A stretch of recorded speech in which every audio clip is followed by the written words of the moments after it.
আজি question number 5 এটো মোৰ ভিডিওৰ সেকেন্ড পাৰ্ট হয় এক্সাৰসাইজ 3.1 ৰ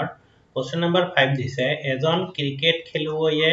8টা ইনিংছত তলত দিয়া ধৰণে স্কোৰ কৰে 77 41 101 46 59 136 47 খেলুৱৈজনৰ গড় স্কোৰ উলিওৱা কেনেকুৱা ধৰ 8টা ইনিংছত কিমান স্কোৰ কৰিছে হেইটো দিয়া আছে গড় উলিয়াব লাগে তেনেহলে আমি সমাধান লিখি লম সমাধান বা উত্তৰ লিখি লৈ আমি 8টা ইনিংছত কৰা ৰান কিমান হেইটো লিখি লম 8টা ইনিংছত কৰা স্কোৰ সমূহ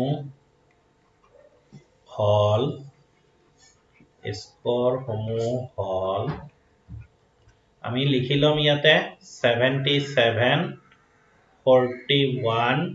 101 46 59 136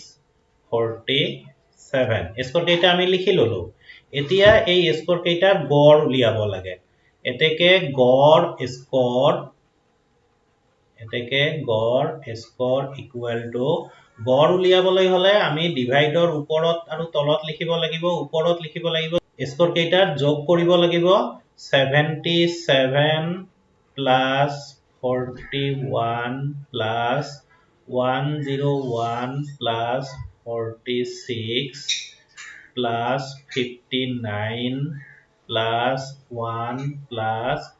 36 plus 47 এনেকৈ আমি স্কোৰসমূহ ওপৰত যোগ কৰি ললো আৰু তলত ইনিংছৰ সংখ্যা দি আছে 8 গতিকে তলত আমি 8 এৰে ডিভাইড কৰিম তেনেহলে ওপৰত আমি যোগ কৰি লম 77 41 101 46 59 136 47 কিমান হয় আৰু তলত আমি 8 এৰে ডিভাইড কৰিম এই কেইটাৰ যোগফল হয় আমাৰ 408 divided by 8 equal to 8 এৰে 8 কাটিলে 5 আৰু 1 51 তেনেহলে প্লেয়াৰজনৰ খেলুৱৈজনৰ গড় স্কোৰ কিমান হ'ব 51 এভাৰেজ যেটো আমি ইংলিছত এভাৰেজ বুলি কওঁ এভাৰেজ ইকুৱেল টু 51 ৰান এইটো আমাৰ আনসাৰ ওলাই যাব তেনেহলে ফাৰ্ষ্টত আমি সমাধান লিখি লম সমাধান লিখি আমি লৰা কেইটাৰ ওজন ঊৰ্ধ্বক্ৰমত সজাই লম 8জন লৰাৰ ওজন হল 26 28 30 32 32 33 36 ঊৰ্ধ্বক্ৰমত আমি সজাই ললো এতিয়া গড় ওজন উলিয়াব লাগে এতেকে গড় ওজন ইকুৱেল টু গড় উলিওৱাৰ নিয়মটো মতে আমি ওপৰত প্লাস কৰি যাম 28 plus 30 plus 32 plus 32 plus 33 plus 36 ওপৰত আমি প্লাস কৰিলো আৰু তলত আমি 7 দিম কাৰণ লৰাৰ সংখ্যা কিমান আছে 7 আছে 7 এৰে ডিভাইড কৰিম এতিয়া আমি প্লাস কৰি লম 26 28 30 32 32 33 36 এইকেইটা প্লাস কৰি লম এইকেইটা প্লাস কৰিলে আমাৰ হয় 217 divided by 7 equal to কাটিলে 31 7 দি এটো কাটিলে 3 7 যা 21 আৰু 7 1 গুণ 7 31 গড় ওজন কিমান হ'ব 31 কিলোগ্ৰাম এইটো আমাক এককটো লিখিব লাগিব ইউনিটটো লিখিব লাগিব কিলোগ্ৰাম এইটো হল আমাৰ গড় ওজন এতিয়া নাম্বাৰ 2 30 কিলোগ্ৰামতকৈ বেছি ওজনৰ কিমানজন লৰা আছে মানে 30 কিলোগ্ৰামতকৈ বেছি ওজন হলে 30 টো হিসাব নহব 32 আছে দুটা 33 এটা আৰু 36 এটা গতিকে কেইজন হল 4 জন আমি ইয়াতে লিখিব লাগিব নাম্বাৰ 1 হল এইটো আমাৰ নাম্বাৰ 2 কৈছে 30 কিলোগ্ৰামতকৈ বেছি ওজনৰ কিমানজন লৰা আছে 30 কিলোগ্ৰামতকৈ বেছি ওজনৰ কেইজন আছে 4 জন ল'ৰা আছে 4 জন ল'ৰা আছে এনেকৈ লিখি দিব লাগিব 30 কিলোগ্ৰামতকৈ বেছি ওজনৰ 4 জন আছে এতিয়া নেক্সট হল 25 কিলোগ্ৰামতকৈ কম ওজনৰ ল'ৰা ওপৰৰ তালিকাত আছে নে ওপৰৰ তালিকাত 26 টো হল লোয়েষ্ট নাম্বাৰ সকলোতকৈ সৰু নাম্বাৰ গতিকে 25 তকৈ কম ওজনৰ ল'ৰা ওপৰৰ তালিকাত নাই এইটো আমাক লিখি দিব লাগিব নাম্বাৰ 3 25 কিলোগ্ৰামতকৈ কম ওজনৰ ল'ৰা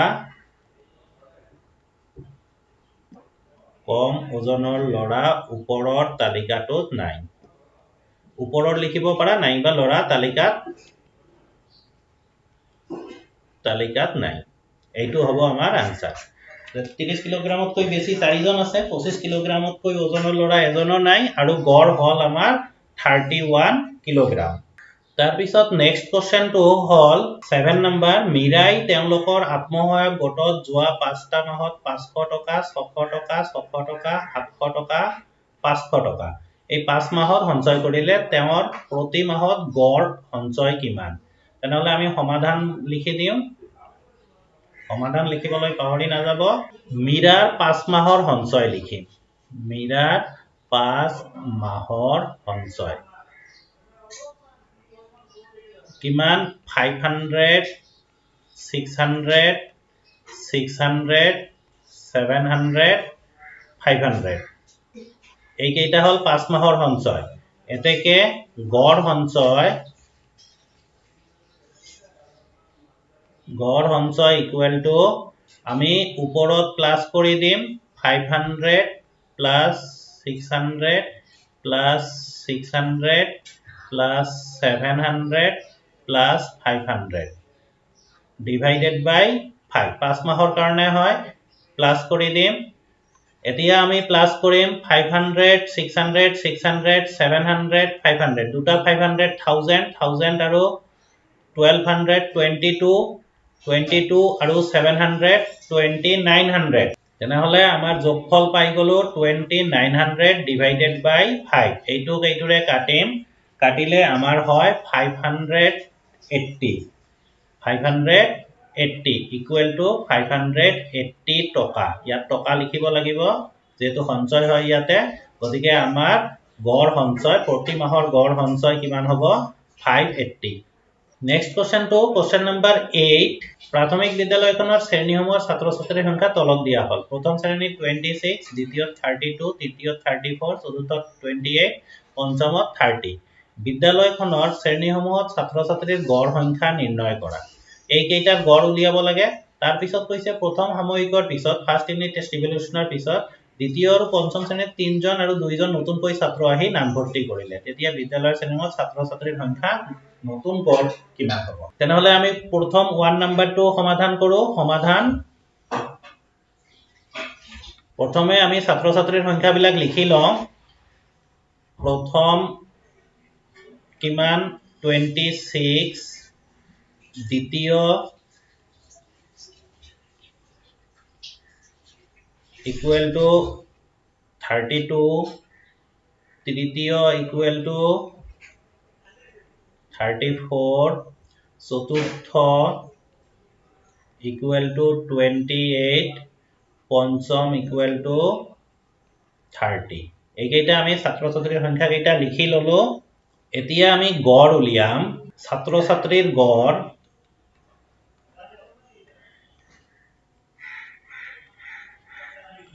সংখ্যা ছাত্ৰ-ছাত্ৰীৰ গড় সংখ্যা ইকুৱেল টু গড় উলোৱাৰ নিয়মতে আমি প্লাস কৰি যাম 26 প্লাস 32 প্লাস 34 প্লাস 28 প্লাস 30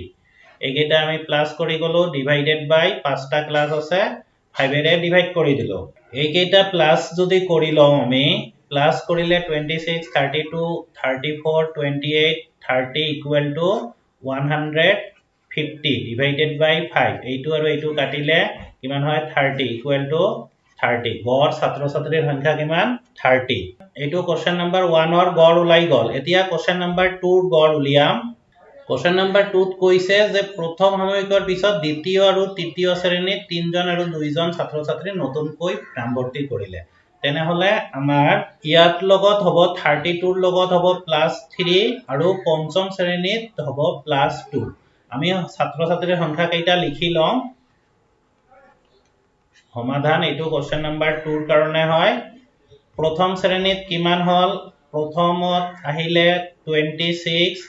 দ্বিতীয়ত আহিলে আগতে আছিল 32 + 3 = 35 হৈ গল তৃতীয়ত কিমান ছাত্ৰ আছিল 34 এইটো সেম থাকিব চতুৰ্থত এইটো সেম থাকিব আগত যি আছিল হেইটোৱে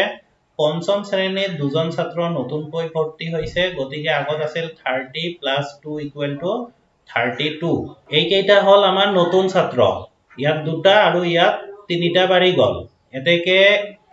গড় ছাত্ৰৰ সংখ্যা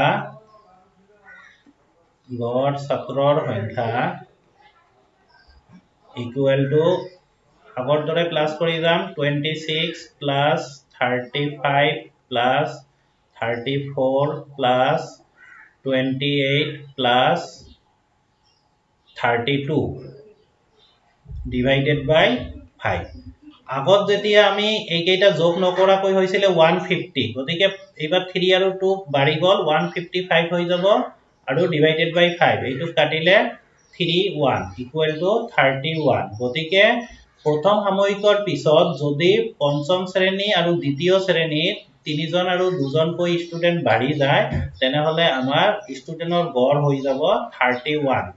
ফাৰ্ষ্টত যি কেইটা ষ্টুডেন্ট আছিল তাৰ গড় আছিল আমাৰ নাম্বাৰ 1 ত 30 পাঁচজন ষ্টুডেন্ট বাঢ়ি গল গতিকে গড় হল 31 আশা কৰো গণিতখিনি সকলোৱে বুজি পাইছে যদি ভিডিওটো ভাল লাগে নিশ্চয় লাইক কৰিব আৰু চেনেলটো যদি সাবস্ক্ৰাইব কৰা নাই সাবস্ক্ৰাইব কৰিব আৰু ফ্ৰেন্ডবিলাকৰ লগত শেয়াৰ কৰিব থ্যাংক ইউ